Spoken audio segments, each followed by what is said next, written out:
ক্রিয়াশীল ছাত্র সংগঠন আমরা যেখানে আমরা এই আন্দোলনের সাথে সরাসরি যুক্ত নই। আমরা এই আন্দোলনে শুধুমাত্র আমাদের একজন ছাত্র নেতা রাকিব হোসেন ভাই, তিনি এই মুহূর্তে হাসপাতালে আছেন। এছাড়া আমাদের অন্যান্য এই পর্যায়ে আপনাদের সামনে এই যে হামলা, সারা দেশে হামলা, আজকে পুরো বাংলাদেশ রণক্ষেত্রে রূপান্তরিত হয়েছে। আজকে বাংলাদেশে দায়ভার বিশ্ববিদ্যালয় প্রশাসনকে নিতে হবে এবং আগামী 24 ঘন্টার মধ্যে যারা জড়িত এই হামলায় তাদের যদি দৃষ্টান্তমূলক শাস্তি না দেয় বিশ্ববিদ্যালয় প্রশাসন, আমরা কালকে বিশ্ববিদ্যালয় প্রশাসন তালা দিব। এটাই ফাইনাল কথা।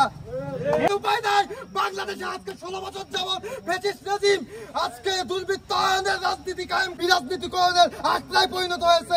একটা অসংগঠিত আন্দোলনকে যে কোনো ভাবেই দমিয়ে দেওয়া যাচ্ছে। কিছু মোকাবেলা করতে হলে সংগঠিত হতে হয়, পলিটিক্যাল হওয়া যাবে না।